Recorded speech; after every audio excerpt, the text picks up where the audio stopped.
Oh? I didn't think I would see you here.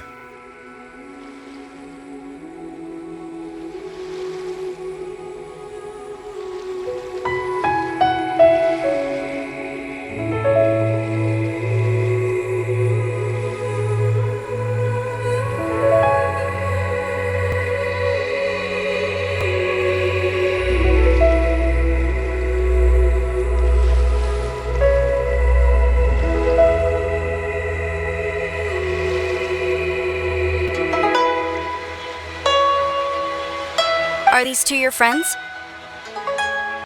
Yes, we had the fortune of meeting not too long ago. They are quite a knowledgeable and talented pair, and a pleasure to be around. Traveler, we were just discussing the history of Rex Lapis. Would you like to listen? This, good sir, seems not to appreciate the almighty power of the Lord of Geo. As a professional archaeologist, I'm inclined to correct some of his erroneous views.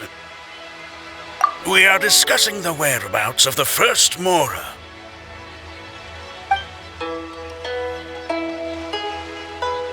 As everyone knows, the Lord of Geo taught the ancient people of Liyue the craft of smelting, creating goods that allowed them to develop trade with the early nations of that time. Today, Liyue holds the sole right to cast Mora in the entire continent of Teyvat. The world's very first Mora should have been cast by the hands of the Lord of Geo himself thousands of years ago. According to my research, as well as my own hypothesis, I believe that this coin of unique historical significance has been passed down secretly through the years as a kind of token. For example, perhaps the Qixing who control the Liyue use it in some kind of unknown ceremony they hold when they come to power. No. My research indicates that the first Mora coin is not such a simple thing. Mora is a catalyst. This we all know. Even today, Mora is used in the mystic arts for its curious properties of weapon enhancement. The world's first Mora would no doubt possess the strongest power. My next historical treatise will boldly expound on the newest findings from my intense decade-long research. That is, that the Lord of Geo used this original Mora as a catalyst to enhance a dagger and a sword. Well, buy the book when it comes out to read the full story. For now, I will only reveal this. The one who finds the dagger shall become supreme in Liyue, and the one who finds the sword may be crowned Liyue's sovereign. I can't say I agree. Let us not speak of the authenticity of the dagger and sword first. But Mora and money came about simply because they are a convenient measure of a contract's value. Rex Lapis just meant for Mora to serve as a catalyst for people to exchange and trade. The world's first Mora is probably just an ordinary coin created by Rex Lapis. As for its fate, the same as all Mora, I suspect.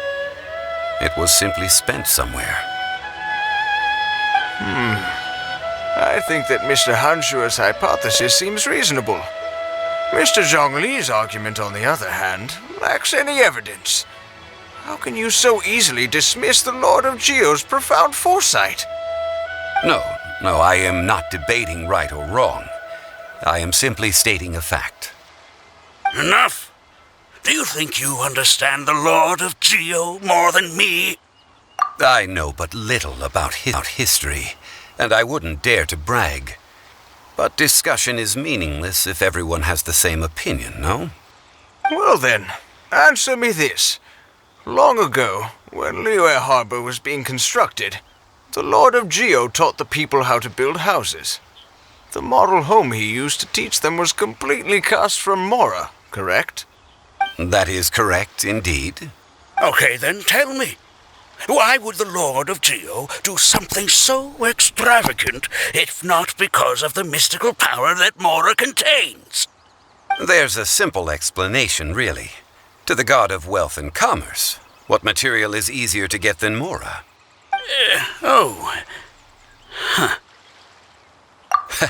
I mean, I am talking about Rex Lapis.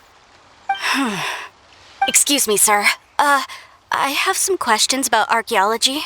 Can we find somewhere quiet to chat? I mean, if it's okay with you. Oh, it's no problem at all. But may my friend accompany us? Perhaps they could be of some help. Of course. They can come if that's what pleases you, sir. Let's go.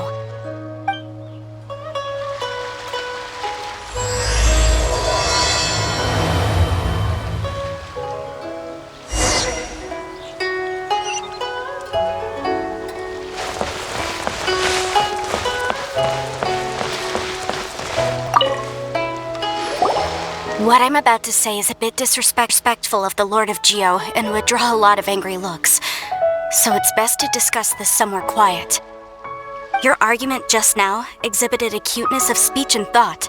Most importantly, you don't fall for the boasting and acting of the others. You remain objective. So I have a question for you. Perhaps you will answer differently from other scholars. Do you think that all the gods that the Geo Archon killed were evil? Let's not analyze it in terms of good versus evil. Rex Lapis placed great importance on the integrity of contracts. So any gods he killed certainly must have broken some kind of contract.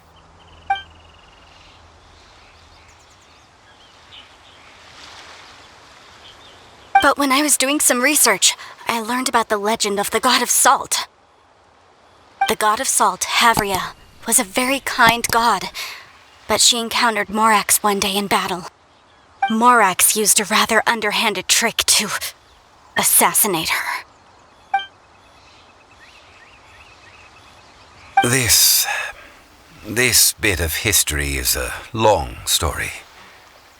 But you may not like the truth when you hear it. Don't worry, please tell me what you know. This event, I've already searched for answers for a long time.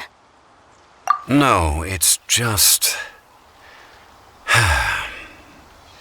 Where should I begin? Over here, Mr. Zhongli. I've been looking for you. So you're over here all this time.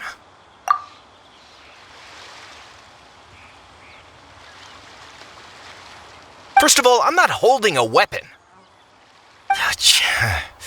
There's no need to overreact now. I'm simply an archaeological researcher from Snezhnaya. I'm not here for trouble. But this time, I registered with the Liyue Ministry of Civil Affairs. I could show you the official documentation if you want to see it.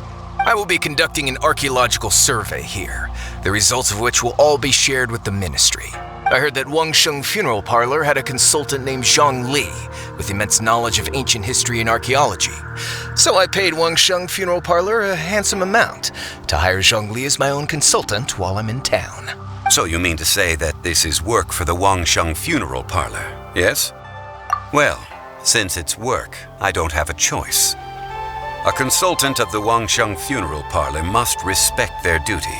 Of course you would be such a reasonable man.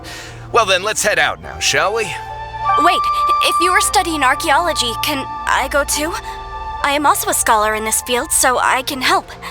That will give us a chance to continue the topic we were just discussing. Oh, and you should tag along too. This experience may be of help to you on your future adventures. It is a story from before the rise of the Seven. Although the god of salt has already perished, it will still be a meaningful experience for your journey.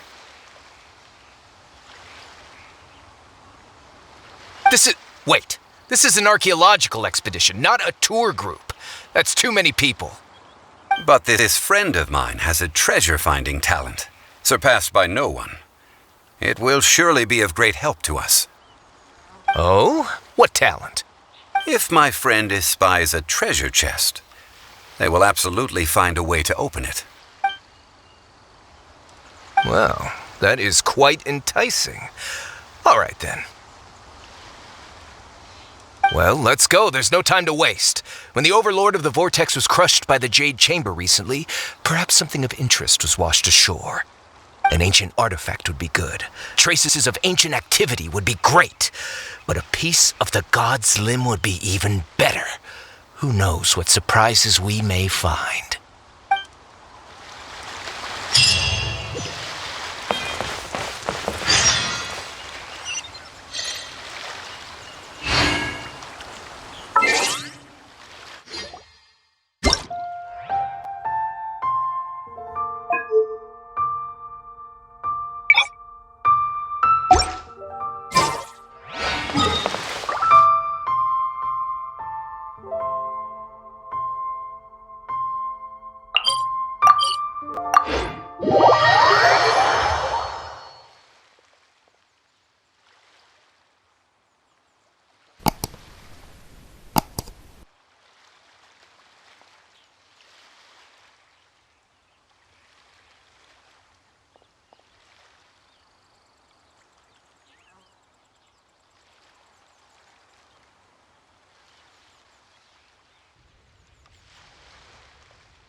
This place looks so ordinary. Can we really find anything valuable here?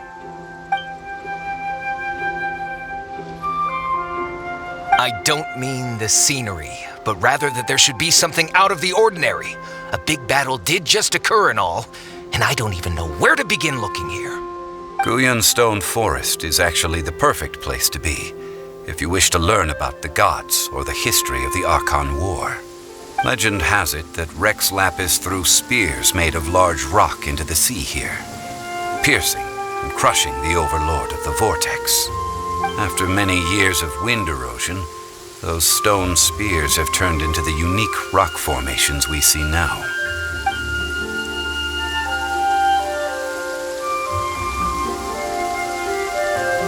What we see now is just the part of them that remains. The stone spears hurled by Rex Lapis all those years ago were much greater, both in number and in size. But due to the different angles they landed at, their large centers of mass, erosion by seawater, and years of gravity, many of them have been completely swallowed by the sea. So besides wind erosion, the initial collapsing of the stone spears also played a big part in the formation of Guyun Stone Forest. Well, a god able to fight one so powerful as Rex Lapis was certainly very strong in its own right. Indeed. This is where the value lies in research at Guyun Stone Forest. Most of the objects from that time were lost to the sea. But the gigantic waves created by the overlord of the vortex have given those sunken objects a chance to see the light of day again. So you're saying that if we look carefully, we'll be able to get very, very rich. I mean, rich with archaeological knowledge and historical value, yes? That's all I seek in life. Well, since we brought so many people, I think it would be best to split up and look. Okay then. I will go with my friend here. Although I have a smattering of knowledge in various disciplines, when it comes to archaeology, I can't compete with the expert here. Huh? Me? What's the matter? This is your profession. Why are you so surprised? I get it. I'll escort him then. Okay. If we find anything valuable or rare, let's meet on the shore opposite from here. The ancient god probably left behind lots of elemental marks. Following them should make our search much easier.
Cerulean Stone Forest is a place where a god was defeated, and its remnants still affect the area to this day.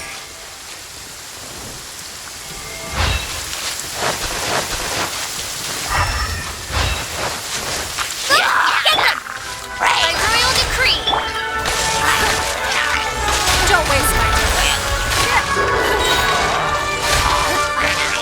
You are my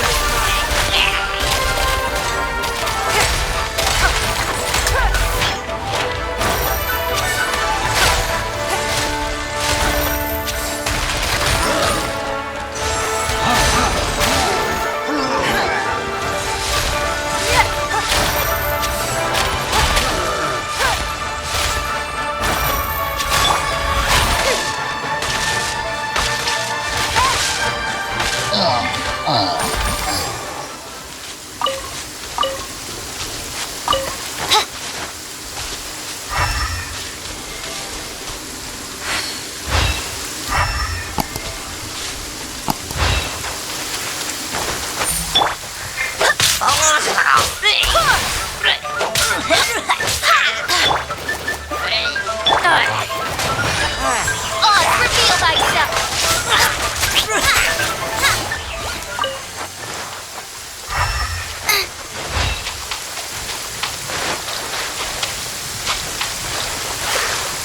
Booba, get them!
See that object in the center? Perhaps it emits the remnant strength of the god. That would certainly the hydromonic monsters. I have a contract. I must put my personal feelings aside. Go ahead.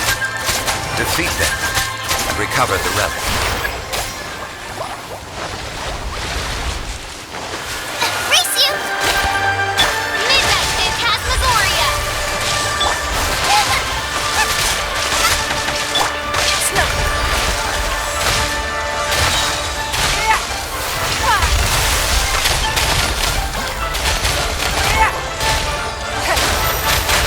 Just a stone slab, but its design is quite unique. This should be enough to garner some information. Let's head back.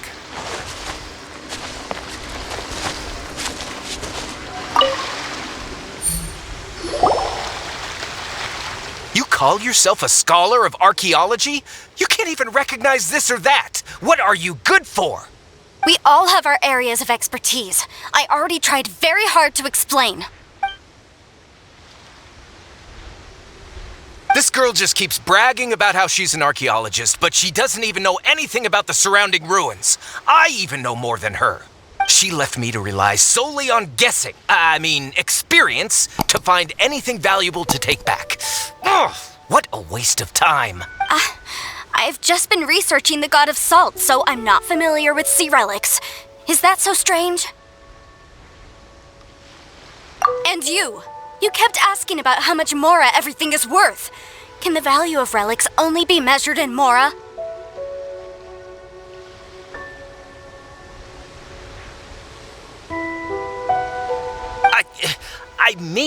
Isn't measuring their value in Mora the easiest way? This also matches the traditions of Liyue, does it not? Now, calm down.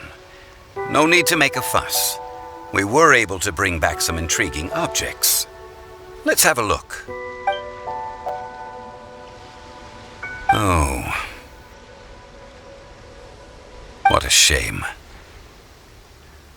These objects were indeed washed ashore by the Overlord of the Vortex, but they have nothing to do with the god besides being in the vicinity at the time. This stone slab we found, however, has a mysterious pattern and faint aura of divine power. Perhaps it will be useful for research purposes. Quick, give it to me. At least we didn't come for nothing. The power of the gods, yes! This is good. Oh, but these other objects are certainly worth a little something, right? It should be enough to cover the cost of hiring you. It's all mine. Not at all. My quest to uncover the history of the god of salt is because history can tell us about culture and beliefs. But you're just trying to use archaeology to get rich. Nonsense! I'm a professional archaeology researcher from Snezhnaya. I swear, if I'm lying, may the Lord of Geo strike me down. Oh, by the way, you probably don't want to sell that teacup. Oh? Why's that? That's not an ancient teacup. It's part of Ningguang's collection. It must have fallen here along with the Jade Chamber. So unless you want to mess with the Qixing... Ah, I see. What a shame. It was of such high quality, too. See? You do want to sell these objects! But, so what? Why can't I pursue wealth both intellectual and material? Don't be so simple-minded. All right, then. No need to stay here any longer. I'm rather quite intrigued by the God of Salt, too, actually. Let's go to Saltarai next.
I'll watch your back.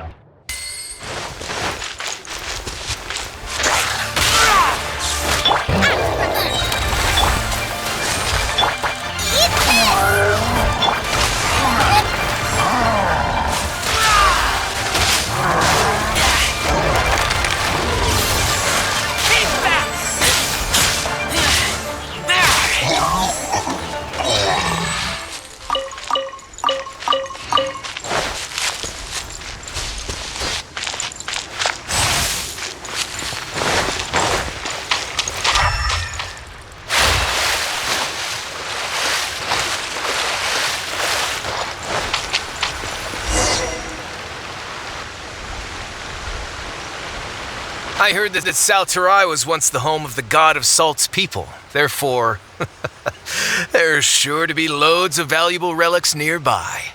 According to legend, the people of the god of Salt, Havria, enjoyed prosperous lives under her protection. But this legend has been around for ages. With the countless scrap collectors and treasure hoarders in the area, there probably aren't many valuable things left here. Oh, good. That's just great. If I knew it was picked this clean before, I wouldn't have come. About that, I know there's a ruin deep in this cave here. It's related to the god of Salt, which is actually how the area originally got its name of Salterai. However, the ruin entrance has been sealed by a mysterious power. Nobody has been able to break the seal. I found a mechanism that seemed to be related to the seal, but when I undid the mechanism, the seal wasn't affected at all. So at the moment, the seal's origin and how to break it are very important topics in my research on the god of Salt. I don't know, there's no concrete evidence, but I'm pretty sure the seal is meant to hide some kind of long-forgotten truth. The god of Salt was a benevolent god, adored by the people, not to mention powerful. She wouldn't have any kind of shameful secrets to hide. So, the one who wants to hide some truth is very possibly her killer, Morax.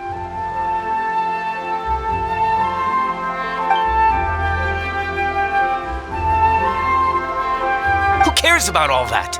It sounds like countless treasures of the god of Salt lie within this ruin, just waiting for someone to find them, right?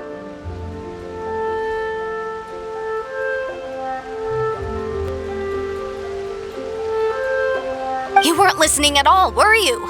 Ugh. Even if there's a mountain of treasures inside, nobody can get in if the seal isn't broken. Ah, but we have the illustrious Mr. Zhongli with us. He looks like he knows just about everything. A little seal shouldn't be any trouble for him. This seal seems to be quite ancient. Even Mr. Zhongli may not know all of its secrets. I may know something about it. What? Over the years, I've heard various rumors with bits of knowledge about seals. Although their references seem rather disorderly, they do in fact contain the secret to breaking seals. Let's go take a look at the mechanism Miss Wanyan just mentioned. Okay, since Mr. Zhongli says so, follow me then.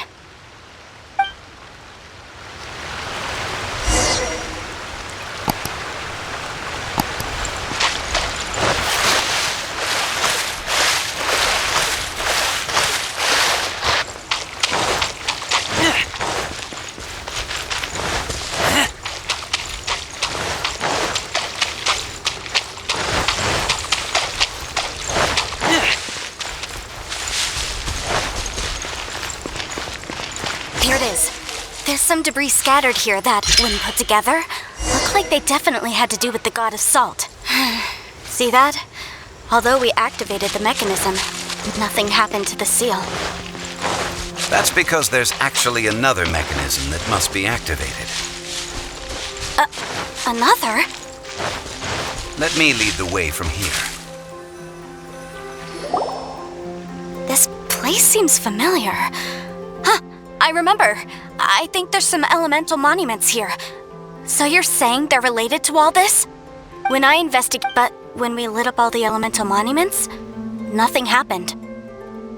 That's because you don't just need to activate them at the same time, but in a certain order as well. Otherwise, the seal will not be broken. The secret to this puzzle is hidden in the legends about the Archon War.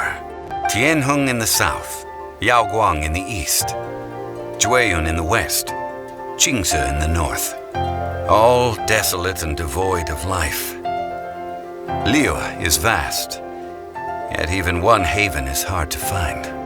To the north, to the east. Do the people of Liyue always talk in riddles? I think I've heard this saying before. Certainly you have. And the contents of this saying are also related to the god of Salt. To provide a haven for her people, whose lives had been ravaged by the Archon War, this benevolent god searched all across Liyue. At that time, with the chaotic fires of war engulfing the land, even one sliver of peace was a luxury. And that haven she eventually found is right here. Today, it is known as Salterai. How sad then. In the end, this peaceful place was destroyed by Morax. Okay, enough with these ancient stories. Now that we have the clue, hurry up and break the seal. Whatever happened doesn't matter as long as we can get inside that ruin. Tianheng in the south, Yaoguang in the east, Jueyun in the west, Qingse in the north. With it...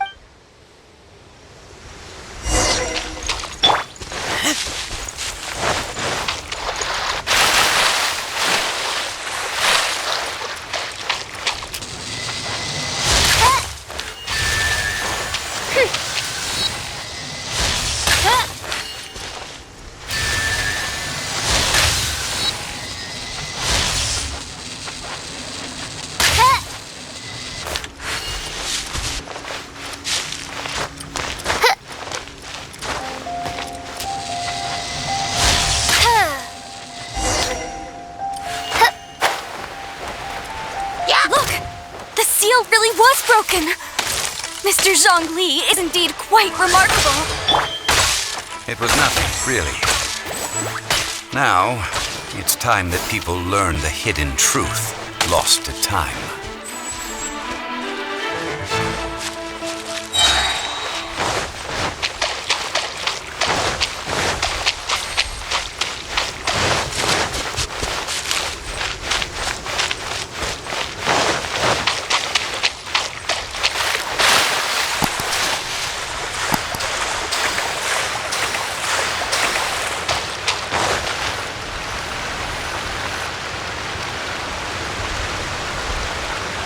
Before entering the ruin, I have a proposal that will help us prevent the kind of senseless arguing between you two that we saw at Guyonstone Forest.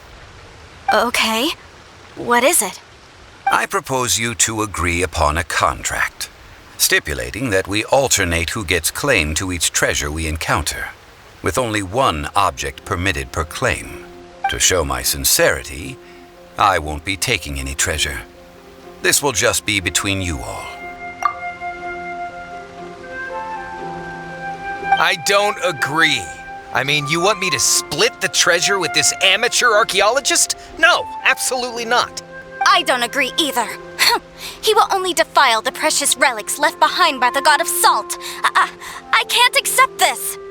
Well then, if the contract is not agreed upon, I will no longer serve as your consultant on this expedition. You will have to rely on your own experience to find whatever treasures are hidden in this ruin, as well as traps. You have the audacity to demand this. Okay then. Even half of the treasure in the long-sealed ruin of the God of Salt should be enough to make a fortune. If you want me to agree upon this contract, so be it. I just have one request, Mr. Zhongli. If we discover the truth behind the God of Salt, you must judge it fairly, even if the truth harms Morax's image. I can accept this arrangement. Well then, let's go.